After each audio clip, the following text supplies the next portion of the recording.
अस्सलाम वालेकुम dear friends, कैसे हैं आप। उम्मीद करता हूँ आप खैरियत से होंगे। मेरी दुआएं हमेशा आपके साथ हैं।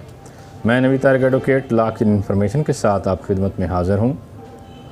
किसी को जुर्म पर उकसाना एक जुर्म तस्वर होगा और जुर्म पर उकसाने वाले को वही सज़ा मिलेगी जो जुर्म करने वाले को मिलेगी।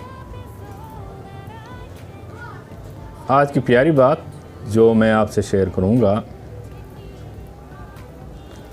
उस माशरे में औरत का मकाम कैसे बुलंद हो सकता है जहाँ मर्दों की लड़ाई में गालियाँ माँ बहन की दी जाती हूँ।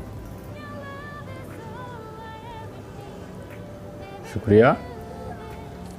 अपनी प्यारी दुआओं में मुझे याद रखिएगा।